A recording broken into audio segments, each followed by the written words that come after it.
Jeff Walter, and I'm the Chief of Police for the Scottsdale Police Department. And I'm Tom Shannon. I'm the Scottsdale Fire Chief.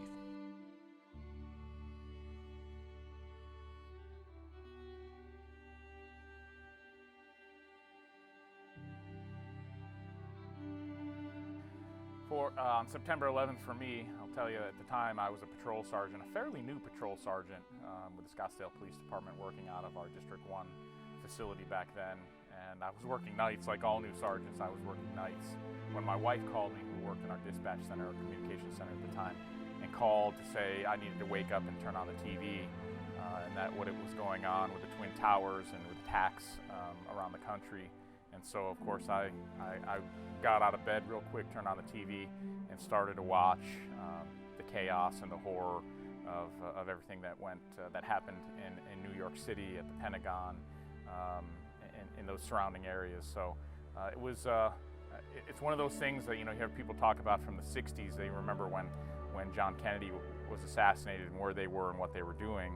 I can vividly remember exactly where I was and how I got notified about the terrorist attacks on the United States, and specifically about the Twin Towers, because that's where everybody was kind of glued to that, and it was pretty frightening for everybody at the time, and really changed, I think, the face of law enforcement moving forward.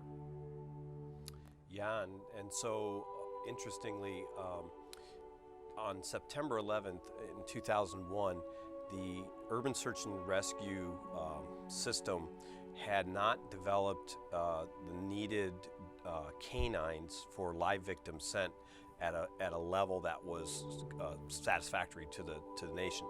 And so I was actually in Seattle area at a military base with probably 2/3 of the nation's urban search and rescue live victim sent dogs doing a canine search specialist class, as well as getting ready for a test. And of course, just as the chief said, we heard the horrifying news, turned on the TVs, and knew immediately that the very reason that we were there, which was to get ready for domestic terrorism and buildings falling down and things like that, was now we were in a live reality. And so the difficulties of travel immediately afterwards were the immediate issue.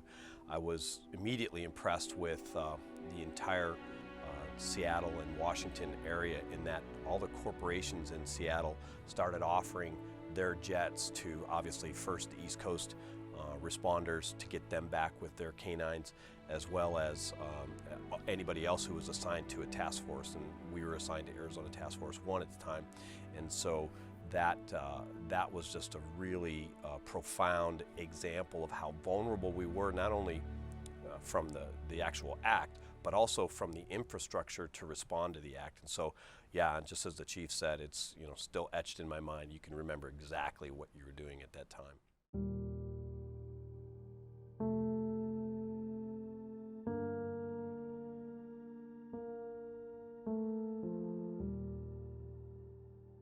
Probably the most significant thing I think that sticks in my mind is the need for and the continuation of effort towards unified response and command and control. If you read the 9/11 Commission report, it kind of reads like a spy novel, but when you get to the recommendations, very central to that is the need to closely coordinate physically, be physically present with your counterpart, so that you can eliminate as many communication issues, whether they be technological or just verbal and relationship-based difficulties in communications, because that was a central problem on the day in both New York and at the Pentagon. The coordination of resources was the most obvious challenge for first responders. We've done a lot better over the years, but we can never be satisfied with the level of integration between our disciplines. We always say we're two sides of the same coin, and then on the edge is emergency management. So we have to kind of triangulate that and really focus on communications. So since that time, I think first responders have really dedicated to themselves in communicating. And aside from 9/11, we've had civil unrest and active shooter scenarios that have never more importantly demonstrated the need for that. On the on the police department side, it's really two things for us. It really is about the partnerships that Chief Shannon is talking about, and that communication and that partnership, and creating a far more robust intelligence section within police departments across the country, both on the municipal and state side and the federal side. And so when I talk about partnerships, I could not be happier with the relationship that we have with Scottsdale Fire. In fact, our very small command groups met last week to talk about how we can continue to train and improve in our relationship with one another, and have my watch commanders spend more time with the fire department's battalion chiefs, go to the stations. I kind of joked around with Chief Shannon about, hey, can my lieutenants go to the stations and have a meal and break bread, and they know that someplace they can go and get some to eat or have a nice rest on a Tempur-Pedic mattress.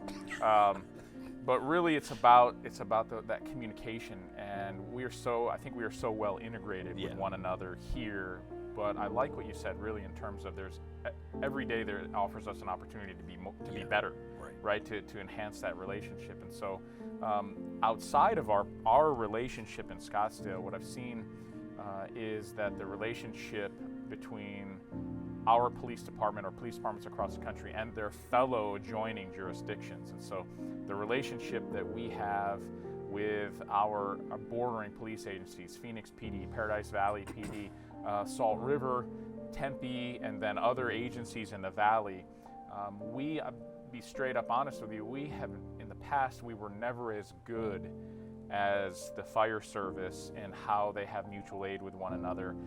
And so we really, I thought, we're behind the power curve in making sure that we were not siloed with other police agencies. So today, we get along exceptionally well. Just recently, yesterday, I had lunch with my counterparts who are my friends, the Mesa Chief Ken Kost and the Tempe Chief Jeff Glover, and we talk about all of these things. So it's really the partnerships and working better with each other. I think that was a very positive outcome of 9/11, along with criminal intelligence. We had to be much better with the advent and the just explosion and proliferation of social media.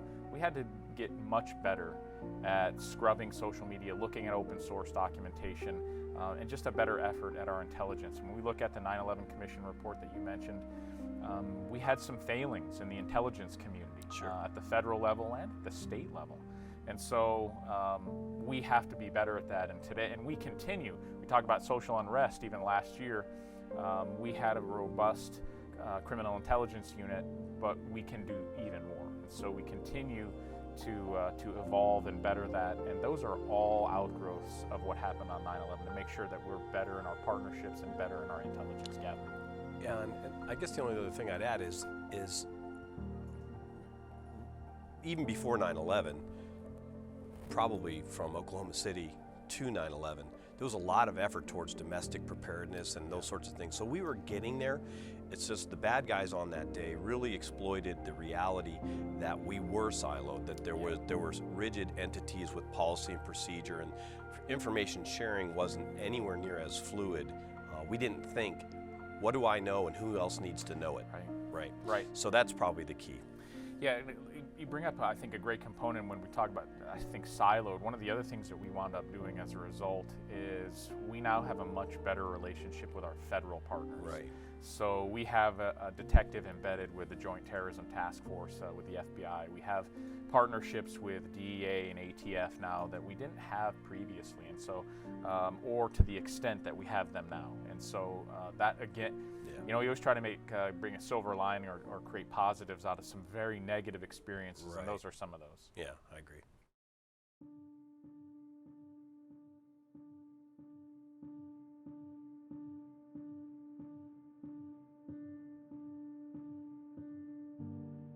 We saw on the police side that it was a very unique experience, and I had the opportunity, thanks to Chief Shannon, to speak to a 9/11 responders group 2 weeks ago. In fact, I think it was 2 weeks ago today. And one of the things that in having some conversation with those incredible men and women who responded on 9/11 to the towers, we talked about how that was a defining moment in our country, and how that tragedy really brought people together.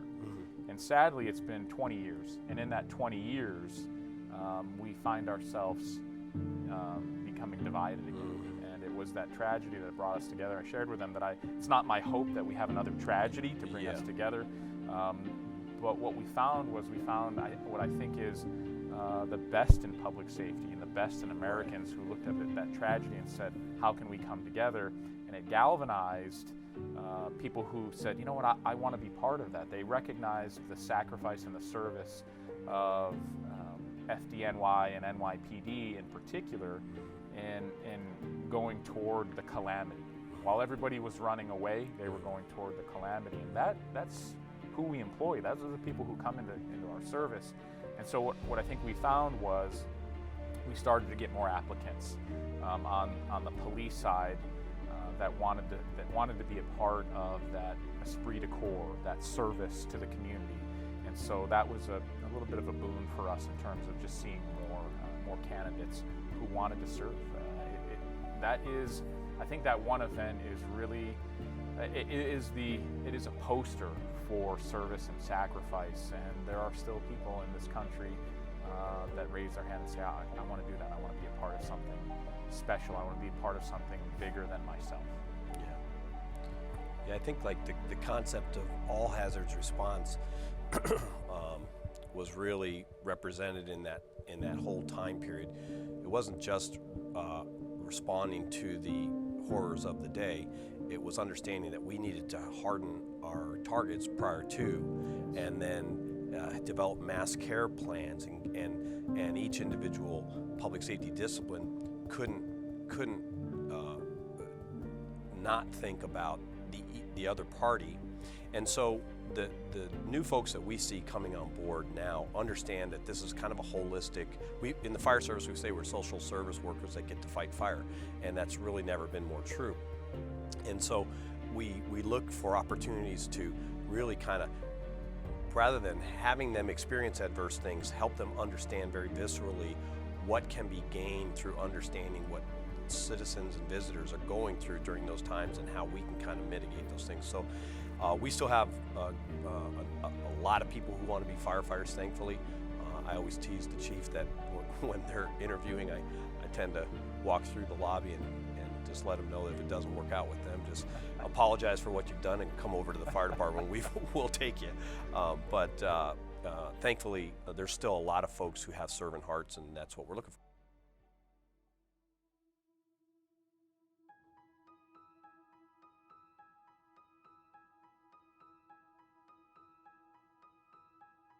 Yes, it was powerful. My wife was actually there. She was a responder there. And so on the 10th anniversary, we went back just to get a sense of the progress they had made. They were still building the building. And then just a couple years ago, we went back to not only the memorial, but also for follow-up medical evaluations for the responders that were there. And that's one thing. The legacy of 9/11 is that there have been far more people who've been lost since 9/11 from the consequences of cancer, suicide, all the other things that come with tragedies like this. And so it's a powerful, powerful memorial. If you can get there, get there. And it's awe-inspiring, quite honestly. I have not been back to the memorial. In fact, I haven't been back to New York since 1984. I visited my grandmother back there, so I'm originally from upstate New York. But I have not been back, but I'm in awe regularly of Rescue 4 that was dedicated down at the Hall of Flame, or when we have the pieces of the tower come here, and it's just, you look at that and it's you're a bit in awe and recognize that was somewhere part of those buildings when they collapsed. And so I plan to get back there eventually. I'm just not a huge fan of flying. The city, I can do a little plug here, the city does such a great job, and our folks, Lori Schmidt and everybody who's involved, the facilities folks do a great job of memorializing those lost. So we'd encourage everybody to go to the SCA and see that.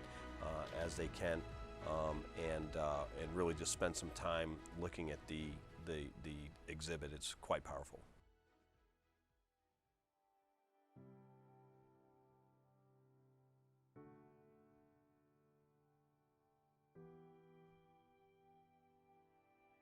That's a great question in terms of, now that we're 20 years out, and people who weren't even born then are 19 or just approaching 20.